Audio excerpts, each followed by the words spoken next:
When you think of epic fantasy, two names probably jump to mind. One is this timeless tale of hope that basically wrote the rules for the entire genre.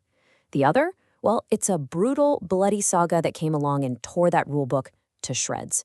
So yeah, let's get into it. The Lord of the Rings versus Game of Thrones.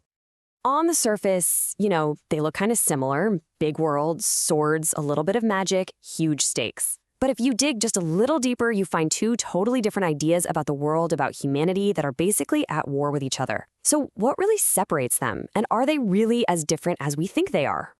All right, first things first, we have to start with the foundation, the OG. J.R.R. Tolkien's Lord of the Rings isn't just another fantasy story. It's pretty much the blueprint for everything that came after. And to get why, you have to look at the world that made the man who made the story. You really can't understand Middle-earth without understanding Tolkien's life? I mean, his experiences are just baked into the DNA of the whole thing. He fought in the trenches of World War I. He knew what that horror was like. He wrote most of this book during World War II, watching the rise of absolute evil. These were conflicts that had a very clear good side and a very clear bad side. And that worldview, it became the beating heart of his story.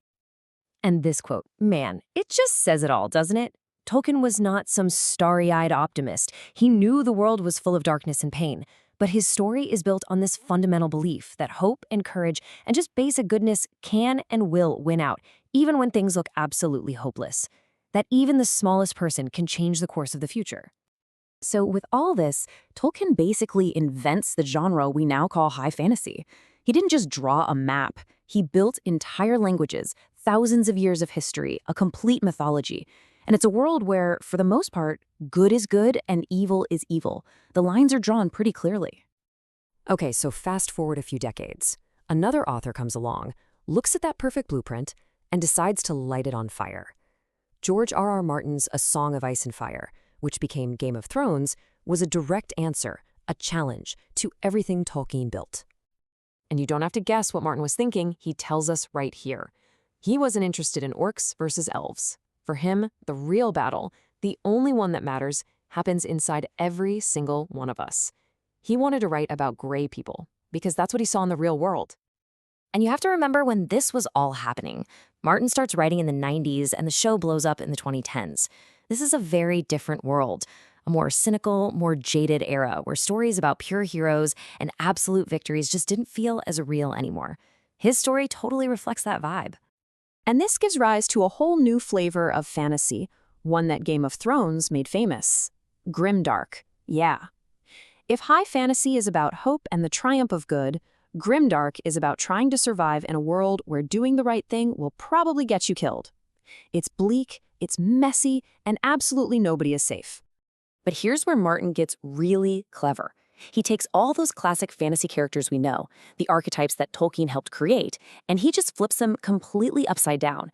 He plays with what we think we know. Let's just look at a few. The rightful king. Tolkien gives us Aragorn, who accepts his destiny and becomes a great ruler. Martin gives us Jon Snow, whose claim to the throne brings nothing but death and sorrow, and who ultimately walks away from it. Or how about the Shield Maiden? Éowyn gets this one incredible heroic moment. Brienne of Tarth's story is just one long, painful road of failed promises and just trying to survive. And the wizard?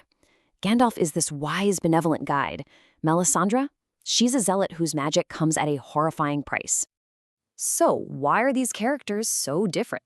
Well, it all goes back to the bedrock of their worlds, the fundamentally different philosophies that each author built into the very foundations of their stories. Think of it like this. Tolkien, the professor, built a mythological world. He started with languages and lore and worked his way down, creating something that feels ancient, almost sacred. Martin, the history buff, built a political world. He started with the messy, gritty realities of power, war, and religion. His world doesn't feel like a myth, it feels like a twisted version of our own history. And that's really the heart of it. One is about an eternal struggle between light and dark. The other is a political thriller that makes you wonder if light and dark are just words people use to get what they want. So case closed, right? One is hope, one is despair. They're complete opposites. Well, maybe not, because this is where the whole thing takes a really weird turn. When you actually look at how these two stories end, you find a connection that is just shocking. What if I told you that for all those differences, all the arguments about cynicism versus hope, Martin was actually having a deep conversation with Tolkien the whole time, and that he built his ending to secretly and tragically mirror the themes from The Lord of the Rings? No, seriously, stick with me on this.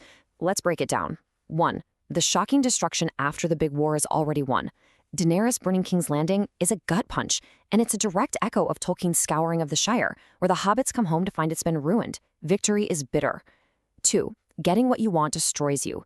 Daenerys is killed the second she finally touches the Iron Throne, the thing she wanted her whole life, just like Gollum, who gets his precious ring back for a split second before it destroys him in the fires of Mount Doom. 3. The hero can't go home. Jon Snow is too broken by what he's done and seen, so he has to go live in exile. This is a perfect mirror of Frodo, who is so scarred by his journey that he can't stay in the Shire. He has to sail away forever.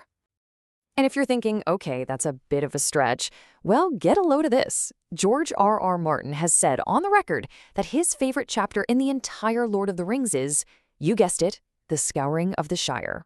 The part about the bitter, messy, painful aftermath of war. He said it was the most powerful part of the whole book. So we have to ask again, is Game of Thrones the anti-Tolkien, or is it more like a dark reflection? A story that takes Tolkien's most complicated and tragic ideas about how war scars everyone and how power corrupts, and puts them right at the center of the stage for a new generation. Maybe they aren't enemies at all. Maybe they're just two sides of the same epic coin, telling one big story about the human heart, each in the language of its own time.